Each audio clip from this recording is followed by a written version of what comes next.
What's up, guys? It is 2026, and if you're thinking of buying a home in 2026 but not sure if you're financially ready, this is the episode for you. In this episode, we're going to help you strategize on why it's important that you are ready financially to purchase a home in 2026. So we're going to jump right into this thing, guys. I'm going to, you know who we are. The team is here. It's Teach Me Tuesday, and we're gonna jump right in this thing. Guys, I'm gonna ask you a question. I get this question a lot with buyers, and they always, come into situations where they see the house they want to Mhm. buy it. But I want to ask you this: why should buyers start preparing now instead of waiting to buy a home? Oh, that's such a good question. Such a good question. Typically, I would say people need to definitely start preparing now, is because during the mortgage process, we don't just look at their current income, their current situation. A lot of time we're asking for previous records. So we're asking for Mm, their last 2 years of tax return, their last 2 years of W-2s, things like that. And so if those numbers look a little low or they look a little skewed, then that can change things. And then we also ask for previous bank statements, so not necessarily your current bank statement. And so if that information wasn't, kind of set up properly, you put a bunch of cash in the account or you took a side job or something like that, then that can impact some things. And so Mhm. kind of knowing that ahead of time is a game changer because it kind of really helps you to prepare for what's to come. Yeah, I mean, cool. I agree. I think it's just the more you prepare in advance, the better you're gonna come away with better rate opportunities. For when you're ready to buy, or possibly lower payments, and then even lower stress throughout the process. Because if you're not preparing yourself when it comes down to when you're ready, it's gonna feel like it's a lot. It's gonna feel like because you haven't done anything. So now you're having to do everything all at once, which can be a process for some. Little feedback there. Make sure it was me and that. I think I'm all right. But I think it's just always best to start early. Okay, cool. So I'm gonna tell you this, man. I ran into a situation recently, and do y'all hear echo, or is this, Yeah, Yeah, I yeah. or still y'all hear good? echo and there's a little Got a little feedback from you. robot. Got a little robot going on. A little AI jumping in there on you, Will Mike. Uh oh. Oh man, I'm sorry for the technical difficulty. But y'all still hear it? Hmm. Yeah, just Okay, a little feedback. Seem like. okay, all right. Well, I tell you I tell what, you what. Why you want to work on that? We'll jump in. y'all go ahead and jump in on that real All quick right. while I So figure this out. Technical difficulties. just to keep things rolling, we work through it. Let's talk about credit readiness. Like talk about like what does that do for somebody who isn't who needs to start thinking about their credit? How can they be prepared and get ready for to get pre-approved and whatnot here in 2026 to be ready to buy a home? Yeah, I think credit readiness is probably definitely in the top three tiers of the things that people need to do when they're thinking about purchasing. Because what that credit score does is kind of like a compass. It kind of guides and dictates what type of loan program we can do, what type of interest rate a person can get, and so forth. So being able to, review your credit report, prior to everyone gets a free credit report a year from annualcreditreport.com. They can Y'all hear that? pull and get. Annualcreditreport.com. Yeah, Even if you got any loan process, go annualcreditreport.com. do that every year. Go check Yeah, your it's credit. absolutely free. And so what I tell people, you get your credit report, you don't get your credit score, right? And that's Uh-huh. fine. You want to look at your credit report because sometimes you may have, a decent credit score, but the credit report could be having some inaccuracies on it, or the credit report can show some things on there that may interfere with the mortgage loan home buying process. So making sure you take a look at that, paying your bills on time, that's simple to me 101. try to definitely avoid those 30-day late payments, because that can definitely set you back. One 30-day late can tank that credit score. It can definitely cause a person to have to wait sometimes, 6 months to a year because they have a 30-day late. Lord behold, if your person have a 60 or 90-day late, it can definitely put a wrench in a lot of things as well. And then last but not least, you want to try to, reduce your utilization on a lot of those credit cards, because that can help build the credit score. Now, one of the things that I do recommend people not to do, even though it's probably a little contradictive, is we want people to review their credit to be aware of what's going on, but what we don't want you to do is to take matters into your own hand. Right? We don't want you to just be like, oh, let me fix myself up before I get to the lender or realtor and start just paying off a bunch of stuff. Mm-hmm. Definitely don't do that. Review it and then contact a professional so that we can assist you with it. Yeah, I Hey, mean, oh, go ahead, Wilma. You about to jump in? I want to see if how does it sound now? It still Oh, you sound Oh, good? much You decent. better. you solid, brother? You back in? I'm back in there. Welcome back. One of my brothers, he was listening and he said, "Man, hey, do this." You know what I'm saying? I think you might be good. Look So at there. I think we're good. Okay. Uh, all right. But go ahead, Gavin. I just want to check and see Nah, if y'all I can was hear just me. gonna. I think I was just gonna add to what Sean was saying about um, just in regards to credit readiness, just making sure that why it's important not to start going out and trying to work on stuff your own. I know Wilmot, we even talked about several episodes, when we first started about your whole experience, which we won't jump into today, but how you went off, paying down credit cards and thinking that, doing things that you thought or that you heard people say, or that anybody could say, man, you should really do this. You should pay your balances down. You should pay off this credit card, pay off that. And those are things that may not even affect your scores, may not be a positive impact to you to prepare you for home readiness. So consult with a professional, consult with a loan officer, so that you can be guided in getting credit ready. Right. Mhm. I think we're in the age, man, where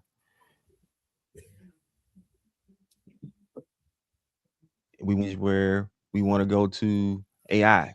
You know what I'm saying? And guys, guess what? AI ain't correct on everything. You know what I'm saying? So No. I would rather you go to a professional to get, because AI is not going to give you the loan. Okay. AI is not going to give you the loan. Can I So tell you, I had an experience like that with someone gonna literally tell me, Chat GPT told me that this is how y'all going to approve me. And I said, I said, yeah, what? so we about to go a whole tangent on this I because know. because Chat GPT telling them how to make offers too. You know what I'm saying, on houses.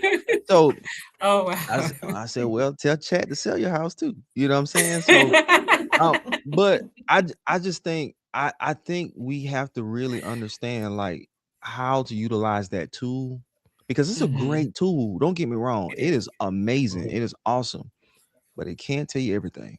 Okay. It's No. not it hasn't been in the trenches. You know what I'm saying? Like we we've been there. We've done some Right. things. Not trying to be cocky or anything like that, but I do feel like we can utilize that tool, and I think that it gives us some great bits of information, but we do have to take on the next steps ourselves and actually execute and talk with a professional and confirm those things that you're finding from AI. Okay. Yeah. Okay. All right. So I think I'm back. So I'm gonna try to carry this thing along. Um, we talked about credit readiness, right? We talked Mhm. about credit readiness. What about savings? Okay. More than just a down payment. Okay. What should buyers be saving for besides the down payment? Okay. Yeah, I mean, so as we know, there's more than just down payment when it comes to finances that you're going to need to start a home purchasing process. There are things on the front end that once you're pre-approved, you're ready, you found the house, you're ready to to move forward with the loan process. Well, you got to get some things done. You might want to get a home inspection. You want to figure out what's wrong with that home before you truly sign on the dotted line and say this is my house. So that's going to be an upfront cost that Wilmot will discuss with you, and and that can range anywhere $400 or $500, $600 sometimes. So you got to prepare for that. You got to also prepare for to bring earnest money to the table. That's a good faith to show that, hey, along with my pre-approval and the offer that I'm making on your home, bam, here's the earnest money that helps me secure your home. Say, hey, I want to buy it, take your house off the market because I'm going to be the one that's going to own this home next. Um, so you got to have that up front, and that can range, as low as a few $100s to, 1,000, depending on how serious of an offer, how serious you have to be to make that commitment to that home or to win that deal. Mhm. So that can range, and Wilmot can attest to that a little further. Then you also have closing costs. Closing costs are the cost to for your loan, like to close your loan. Um, and that can range from buying down interest rates or the cost of doing business um, to for your lender to process your loan.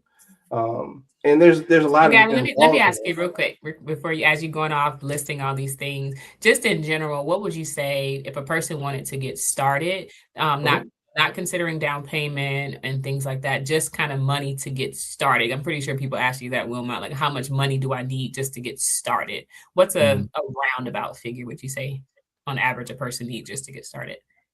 Mm. Uh, I tell let me people, do it. Mr. Abraham.